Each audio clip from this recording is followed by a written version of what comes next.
Good morning বন্ধুরা, আমি শ্রাবন্তী। আমার ক্যাপচার অফ ফ্রেম ব্লগে তোমাদের অনেক অনেক স্বাগত। আশা করছি তোমরা সবাই ভালো আছো, আমিও ভালো আছি। তো চলো আজকের ভিডিওটা স্টার্ট করা যায়। তো আজকের ভিডিওটা থাম্বনেল দেখে নিশ্চয়ই বুঝতে পেরে গেছো। তো আমরা যখন রান্না বান্না করি, সেই রান্না বান্নার কাজকে আরও সহজ সুন্দর করে তোলার জন্য কয়েকটা টিপস বলবো। অনেকেই হয়তো সেই টিপসগুলো জানো, অনেকেই জানো না। তো যারা নতুন তারা তো জানো না, যারা জেনে গেছো তারা বুঝতেই পারছো এগুলোর উপকার কত। তো চলো দেখে নেওয়া যাক। তো আমি যখন নতুন গৃহিণী হয়েছিলাম তখন বেশ কিছু সমস্যার পড়েছিলাম। তো সেই সমস্যার থেকেই এই সমাধানগুলো পেয়েছি আর কি। তো ইদানিং করে মায়ের মুখে প্রায় শুনি বাপি খুব একটা রুটি শক্ত হলে খেতে পারে না।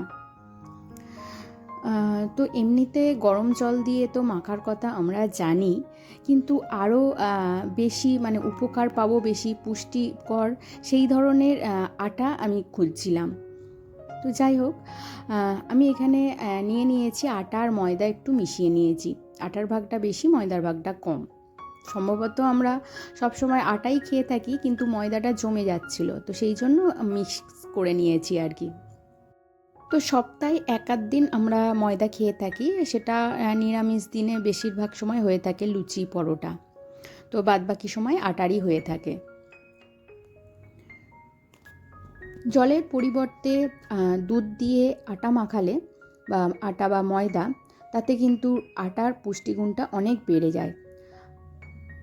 দুধের প্রোটিন আর ফ্যাট এই আটাকে পুষ্টিগুণে বাড়িয়ে তোলে। আর অনেকক্ষণ নরম তুলতুলে সুস্বাদু খেতে হয়। আর আটা মাখিয়ে রাখলেও সেটা কালো হয়ে যায় না। আর রুটির একটা সুন্দর একটা কালার আসে, দেখতেও ভালো লাগে। আর দুধ দিয়ে মাখার ফলে একটুখানি রুটিটা একটু মিষ্টতা হয়, যেটা খেতে ভীষণ ভালো লাগে। আর যেহেতু এটার পুষ্টিগুণটা বেশি আছে, সেহেতু বাচ্চাদের জন্যও কিন্তু এই দুধ দিয়ে মাখা আটার রুটি বাচ্চাদের জন্য ভীষণ ভালো। জলের পরিবর্তে দুধ দিয়ে আটা মাখলে আটার রুটি ক্যালসিয়াম সমৃদ্ধ হয়, যেটা আমাদের হাড় গঠনেও সহায়ক। তো বিভিন্নভাবেই এই আটা দুধ দিয়ে মাখলে আমাদের কিন্তু শরীরে নানা রকম উপকার আসে। আর সবথেকে বড় কথা হলো এটা খেতেও সুন্দর হয়।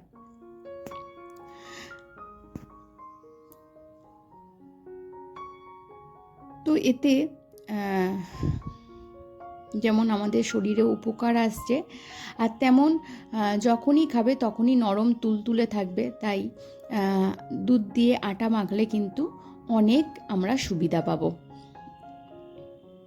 তো এরপরে আমরা নেক্সট স্টেপে চলে যাব।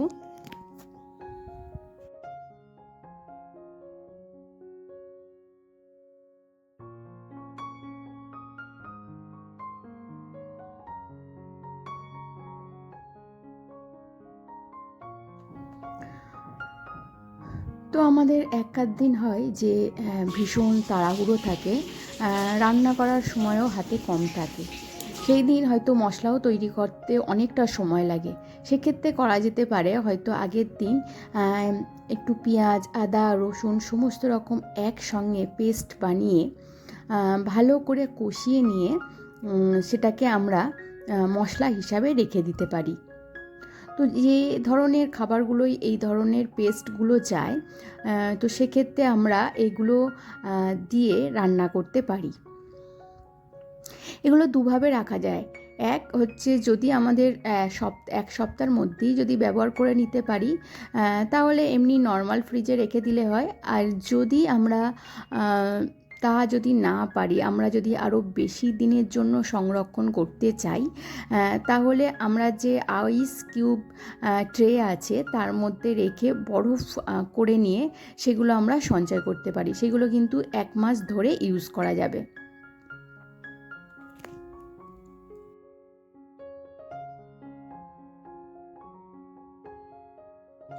যারা হয়তো বাড়িতে দুজনই ওয়ার্কিং, সকালে দুজনকেই টাইমে বেরোতে হবে, সেক্ষেত্রে কিন্তু এরকম আইস কিউব করে রাখলে রান্নার ভীষণ সুবিধা হয়। আর শুধু যে এই পেঁয়াজ আদা রসুনের আইস কিউব করে রাখতে পারবে তা নয়, শুধু আদার পেস্ট, রসুনের পেস্ট এইভাবে কিন্তু কিউব করে রাখলে রান্নার ক্ষেত্রে অনেক সুবিধা হয়, আর অনেক দিন পর্যন্ত এগুলো ভালোও থাকে।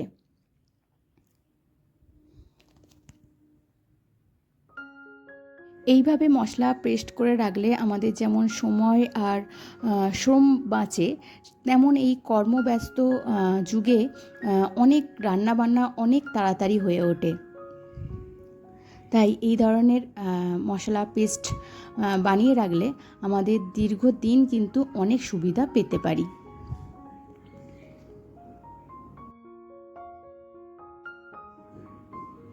তো ফ্রিজ থেকে যখন বার করব অবশ্যই ভেজা চামচ দিয়ে বার করব না, তাহলে কিন্তু পেস্টটা তাড়াতাড়ি নষ্ট হয়ে যেতে পারে। সবসময় শুকনো চামচ দিয়েই বার করব। তো এইবারে ঠান্ডা করে এটাকে আমি ফ্রিজে সংরক্ষণ করব। নেক্সট আসি, আমরা যখন পোলাও বা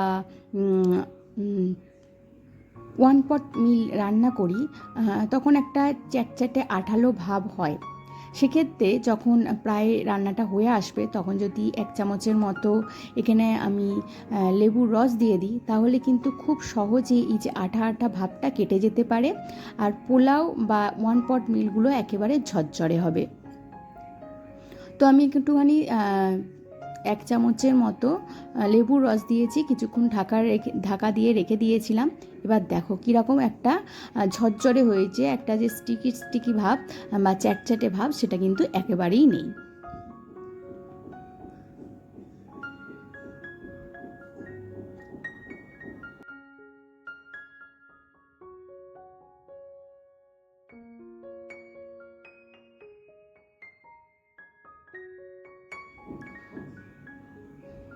তো এরপরে চলে আসি নেক্সট স্টেপে।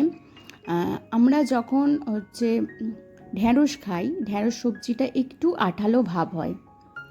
তো এই ঢ্যাঁড়স সবজিটা যখন রান্না করব, এটা কিন্তু আগে জল ঝরিয়ে তারপরে শুকনো করে নিয়ে কাটলে অনেকটা এর যে আঠা আঠা ভাব সেটা কেটে যায়। আর সেকেন্ডলি এখানেও কিন্তু রান্নার শেষে আমি যদি 1 চামচ লেবুর রস ইউজ করতে পারি, তাহলে কিন্তু এই যে আঠা আঠা ভাব একেবারে গায়ে লেগে যায় যেভাবে ঢ্যাঁড়সগুলো, সেই রকম কিন্তু হবে না, ছাড়া ছাড়া হবে। তো আমি 1 চামচ দিয়ে একটুখানি রেখে দিয়েছিলাম, দেখো ঢ্যাঁড়সগুলো সুসিদ্ধও হয়েছে আর কিন্তু খুব একটা গায়ে গায়ে লেগেও নেই।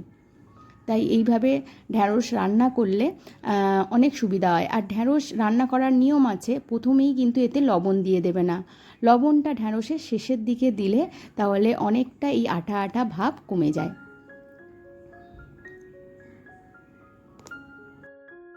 চলে আসি পরের স্টেপে। বিভিন্ন রান্না, বিশেষ করে নিরামিষ রান্নাতেও একটুখানি শেষে যদি ঘি অ্যাড করা যায়, তাহলে রান্নার স্বাদ কিন্তু দ্বিগুণ হয়ে যায়। এছাড়া ডিমের তরকারিতেও একটু যদি ঘি দেওয়া যায়, তাহলেও কিন্তু সুন্দর টেস্ট হয়। নিরামিষ পনিরের তরকারি, এই ধরনের নিরামিষ আলুর দম, এইগুলোতে যদি একটুখানি শেষে ঘি অ্যাড করি, টেস্ট কিন্তু দ্বিগুণ হয়ে যাবে।